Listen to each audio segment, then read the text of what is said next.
Proverbe chapitre 2.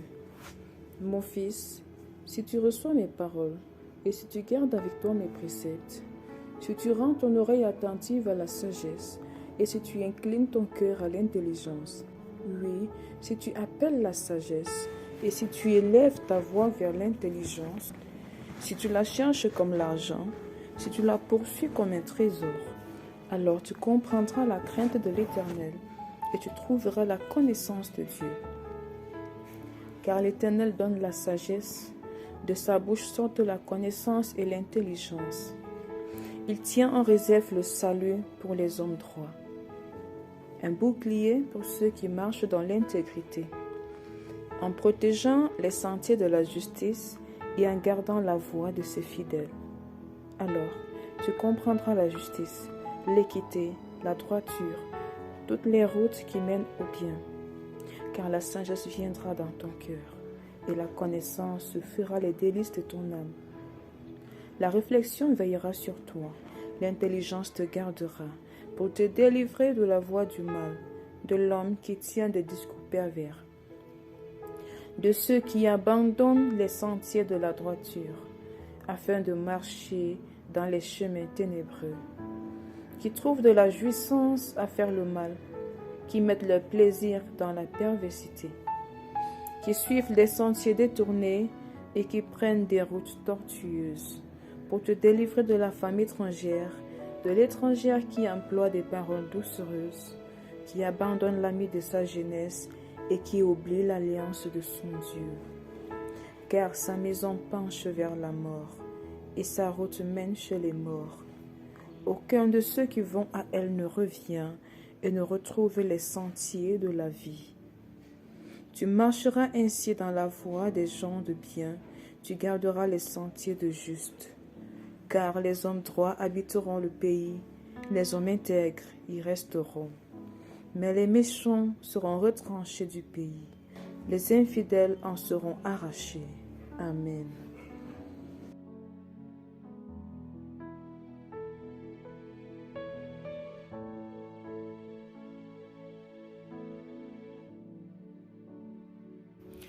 Actes des Apôtres, chapitre 10. Il y avait à Césarée un homme nommé Corneille, centenier dans la cohorte dite italienne. Cet homme était pieux et craignait Dieu, avec toute sa maison. Il faisait beaucoup d'aumônes au peuple et priait Dieu continuellement. Vers la 9e heure du jour, il vit clairement dans une vision un ange de Dieu qui entra chez lui et qui lui dit « Corneille !» Les regards fixés sur lui et saisi d'effroi, il répondit « Qu'est-ce, Seigneur ?» Et l'ange lui dit « Tes prières et tes aumônes sont montées devant Dieu et il s'en est souvenu. Envoie maintenant des hommes à Joppé et fais venir Simon, surnommé Pierre. Il est logé chez un certain Simon, corroyeur, dont la maison est près de la mer. » Dès que l'ange qui lui avait parlé fut parti, Corneille appela 2 de ses serviteurs et un soldat pieux d'entre ceux qui étaient attachés à sa personne, et après leur avoir tout raconté, il les envoya à Joppé. Le lendemain, comme il était en route et qu'il approchait de la ville, Pierre monta sur le toit vers la 6e heure pour prier. Il eut faim et il voulut manger. Pendant qu'on lui préparait à manger, il tomba en extase. Il vit le ciel ouvert et un objet semblable à une grande nappe attachée par les 4 coins qui descendait et s'abaissait vers la terre, et où se trouvaient tous les quadrupèdes et les reptiles de la terre et les oiseaux du ciel. Et une voix lui dit « Lève-toi, Pierre, tue et mange. » Mais Pierre dit « Non, Seigneur, car je n'ai jamais rien mangé de souillé ni d'impur. » Et pour la seconde fois, la voix se fit encore entendre à lui. « Ce que Dieu a déclaré pur, ne le regarde pas comme souillé. » Cela arriva jusqu'à 3 fois, et aussitôt après, l'objet fut retiré dans le ciel. Tandis que Pierre ne savait en lui-même que penser du sens de la vision qu'il avait eue, voici les hommes envoyés par Corneille, s'étant informés de la maison de Simon, se présentèrent à la porte et demandèrent à haute voix si c'était là que logeait Simon, surnommé Pierre. Et comme Pierre était à réfléchir sur la vision, L'Esprit lui dit, « Voici, 3 hommes te demandent. Lève-toi, descends et pars avec eux sans hésiter, car c'est moi qui les ai envoyés. » Pierre donc descendit et il dit à ses hommes, « Voici, je suis celui que vous cherchez. Quel est le motif qui vous amène ?» Il répondit, « Corneille, centenier, homme juste et craignant Dieu, et de qui toute la nation des Juifs rend un bon témoignage, a été divinement averti par un saint ange de te faire venir dans sa maison et d'entendre tes paroles. » Pierre donc les fit entrer et les logea. Le lendemain, il se leva et partit avec eux. Quelques-uns des frères de Joppé l'accompagnèrent. Ils arrivèrent à Césarée le jour suivant. Corneille les attendait et avait invité ses parents et ses amis intimes. Lorsque Pierre entra, Corneille, qui était allé au-devant de lui, tomba à ses pieds et se prosterna. Mais Pierre le releva en disant, « Lève-toi, moi aussi je suis un homme. » Et, conversant avec lui, il entra et trouva beaucoup de personnes réunies. « Vous savez, leur dit-il, qu'il est défendu à un juif de se lier avec un étranger ou d'entrer chez lui. Mais Dieu m'a appris à ne regarder aucun homme comme souillé et impur. C'est pourquoi je n'ai pas eu d'objection à venir.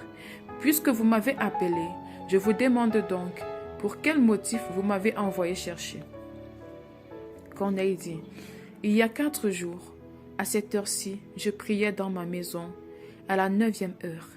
Et voici, un homme vêtu d'un habit éclatant se présenta devant moi et dit, « Corneille, ta prière a été exaucée, et Dieu s'est souvenu de tes aumônes.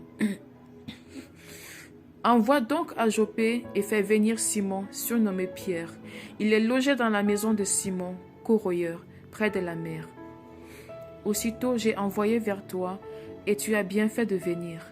Maintenant donc, nous sommes tous devant Dieu pour entendre tout ce que le Seigneur t'a ordonné de nous dire. » Alors Pierre, ouvrant la bouche, dit, « En vérité, je reconnais que Dieu ne fait point exception de personne, mais qu'en toute nation, celui qui le craint et qui pratique la justice, lui est agréable. Il a envoyé la parole aux fils d'Israël en leur annonçant la paix par Jésus-Christ, qui est le Seigneur de tous. Vous savez ce qui est arrivé dans toute la Judée, après avoir commencé en Galilée, à la suite du baptême que Jean a prêché. Vous savez comment Dieu a oint du Saint-Esprit et de force Jésus de Nazareth, qui allait de lieu en lieu, faisant du bien et guérissant tous ceux qui étaient sous l'empire du diable, car Dieu était avec lui. Nous sommes témoins de tout ce qu'il a fait dans le pays des Juifs et à Jérusalem. Ils l'ont tué en le pendant au bois. Dieu l'a ressuscité le 3e jour, et il a permis qu'il apparût, non à tout le peuple, mais aux témoins choisis d'avance par Dieu, à nous qui avons mangé et bu avec lui, après qu'il fut ressuscité des morts. Et Jésus nous a ordonné de prêcher au peuple et d'attester que c'est lui qui a été établi par Dieu juge des vivants et des morts. Tous les prophètes rendent de lui le témoignage que quiconque croit en lui reçoit par son nom le pardon des péchés. » Quand Pierre prononçait encore ces mots, le Saint-Esprit descendit sur tous ceux qui écoutaient la parole. Tous les fidèles circoncis qui étaient venus avec Pierre furent étonnés de ce que le don du Saint-Esprit était aussi répandu sur les païens, car ils les entendaient parler en langue et glorifiaient Dieu. Alors Pierre dit, « Peut-on refuser l'eau du baptême à ceux qui ont reçu le Saint-Esprit aussi bien que nous ?» Et il ordonna qu'ils fussent baptisés au nom du Seigneur, sur quoi ils le prièrent de rester quelques jours auprès d'eux.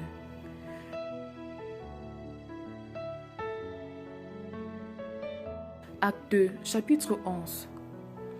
Les apôtres et les frères qui étaient dans la Judée apprirent que les païens avaient aussi reçu la parole de Dieu. Et lorsque Pierre fut monté à Jérusalem, les fidèles circoncis lui adressèrent des reproches en disant, « Tu es entré chez des incirconcis et tu as mangé avec eux. » Pierre se mit à leur exposer d'une manière suivie ce qui s'était passé. Il dit, « J'étais dans la ville de Joppé, et pendant que je priais, je tombais en extase, et j'eus une vision. Un objet semblable à une grande nappe attachée par les 4 coins descendait du ciel et vint jusqu'à moi. Les regards fixés sur cette nappe, j'examinais et je vis les quadrupèdes de la terre, les bêtes sauvages, les reptiles et les oiseaux du ciel. Et j'entendis une voix qui me disait « Lève-toi, Pierre, tue et mange. » Mais je dis « Non, Seigneur, car jamais rien de souillé ni d'impur n'est entré dans ma bouche. » Et pour la seconde fois, la voix se fit entendre du ciel. « Ce que Dieu a déclaré pur, ne le déclare pas comme souillé. » Cela arriva jusqu'à 3 fois, puis tout fut retiré dans le ciel. Et voici, aussitôt 3 hommes envoyés de Césarée vers moi se présentèrent devant la porte de la maison où j'étais. L'Esprit me dit de partir avec eux sans hésiter. Les 6 hommes que voici m'accompagnèrent et nous entrâmes dans la maison de Corneille. Cet homme nous raconta comment il avait vu dans sa maison l'ange se présentant à lui et disant « Envoie à Joppé et fais venir Simon surnommé Pierre, qui te dira des choses par lesquelles tu seras sauvé, toi et toute ta maison. » Lorsque je me fus mis à parler, le Saint-Esprit descendit sur eux comme sur nous au commencement. Et je me souvins de cette parole du Seigneur.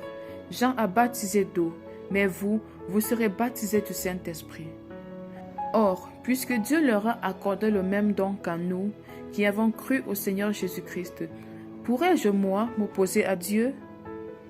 Après avoir entendu cela, ils se calmèrent et ils glorifièrent Dieu en disant « Dieu a donc accordé la repentance aussi aux païens, afin qu'ils aient la vie. » Ceux qui avaient été dispersés par la persécution survenue à l'occasion d'Étienne allèrent jusqu'en Phénicie, dans l'île de Chypre et à Antioche, annonçant la parole seulement aux Juifs. Il y eut cependant parmi eux quelques hommes de Chypre et de Cyrène qui, étant venus à Antioche, s'adressèrent aussi aux Grecs et leur annoncèrent la bonne nouvelle du Seigneur Jésus. La main du Seigneur était avec eux et un grand nombre de personnes crurent et se convertirent au Seigneur. Le bruit en parvint aux oreilles des membres de l'église de Jérusalem et ils envoyèrent Barnabas jusqu'à Antioche. Lorsqu'il fut arrivé et qu'il eut vu la grâce de Dieu, il s'en réjouit et il les exhorta tous à rester d'un cœur ferme, attachés au Seigneur. Car c'était un homme de bien, plein d'Esprit Saint et de foi, et une foule assez nombreuse se joignit au Seigneur. Barnabas se rendit ensuite à Tars pour chercher Saul, et l'ayant trouvé, il l'amena à Antioche. Pendant toute une année, ils se réunirent aux assemblées de l'Église et ils enseignèrent beaucoup de personnes.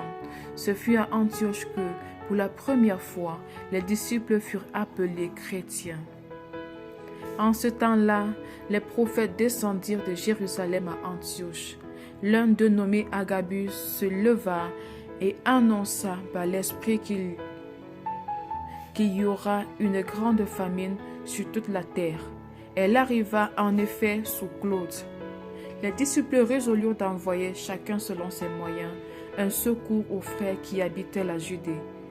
Ils le firent parvenir aux anciens par les mains de Barnabas et de Saul.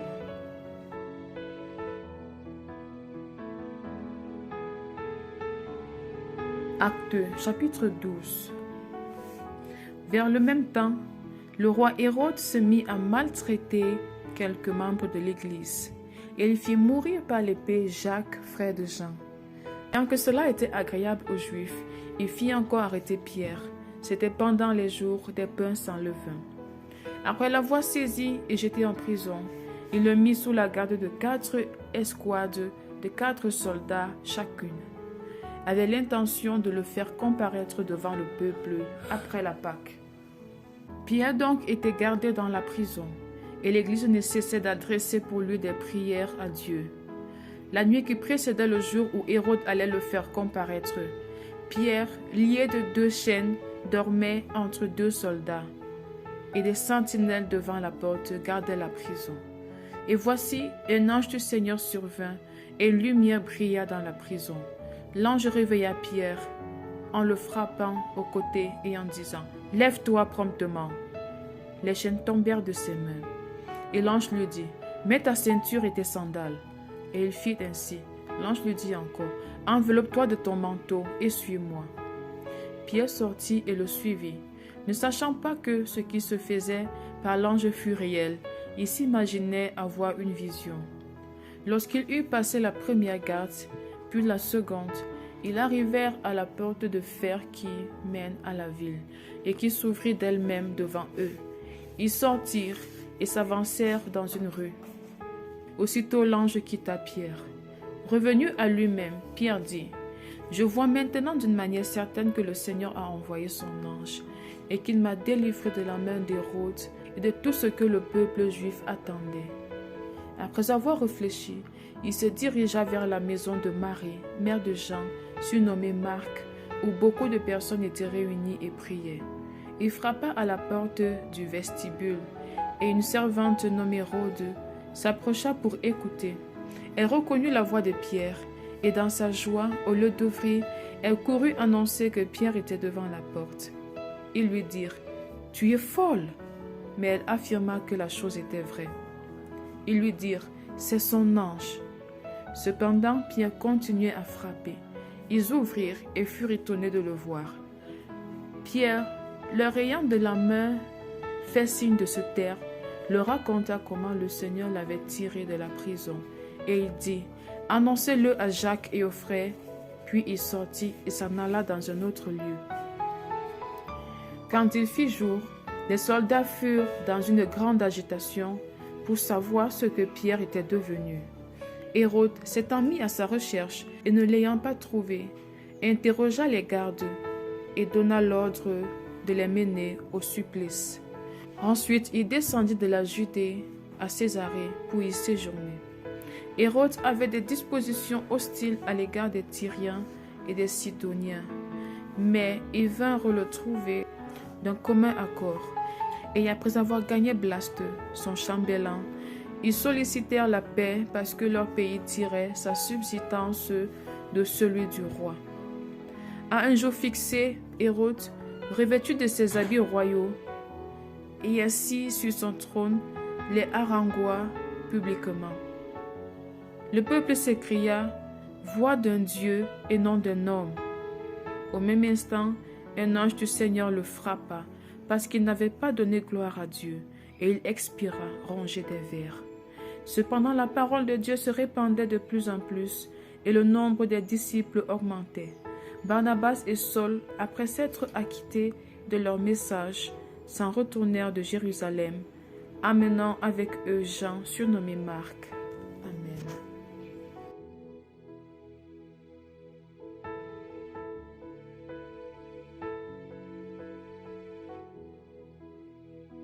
Psaume chapitre 22. Au chef des chantres. Psaume de David.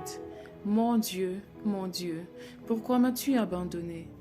Et t'éloignes-tu sans me secourir, sans écouter mes plaintes? Mon Dieu, je crie le jour et tu ne réponds pas, la nuit et je n'ai point de repos. Pourtant tu es le Saint, tu sièges au milieu des louanges d'Israël. En toi se confiaient nos pères. Ils se confiaient et tu les délivrais. Ils criaient à toi et ils étaient sauvés. Ils se confiaient en toi et ils n'étaient point confus. Et moi, je suis un ver et non un homme, l'opprobre des hommes et le mépris du peuple. Tous ceux qui me voient se moquent de moi. Ils ouvrent la bouche, secouent la tête. Recommande-toi à l'Éternel. L'Éternel le sauvera. Il le délivrera puisqu'il l'aime. Oui, tu m'as fait sortir du sein maternel, tu m'as mis en sûreté sur les mamelles de ma mère. Dès le sein maternel, j'ai été sous ta garde. Dès le ventre de ma mère, tu as été mon Dieu. Ne t'éloigne pas de moi quand la détresse est proche, quand personne ne vient à mon secours. De nombreux taureaux sont autour de moi, de taureaux de Bassan m'environnent. Ils ouvrent contre moi leur gueule, semblable au lion qui déchire et rugit. Je suis comme de l'eau qui s'écoule, et tous mes os se séparent.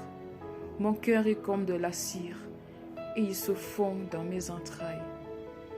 Ma force se dessèche comme l'argile, et ma langue s'attache à mon palais. Tu me réduis à la poussière de la mort, car des chiens m'environnent.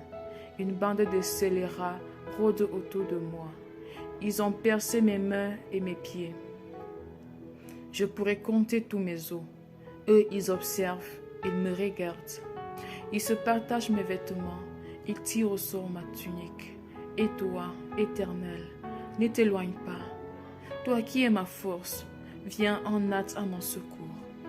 Protège mon âme contre le glaive, ma vie contre le pouvoir des chiens. Sauve-moi de la gueule du lion, délivre-moi des cornes du buffle. Je publierai ton nom parmi mes frères, je te célébrerai au milieu de l'assemblée. Vous qui craignez l'Éternel, louez-le. Vous tous, postérité de Jacob, glorifiez-le, tremblez devant lui, vous tous, postérité d'Israël.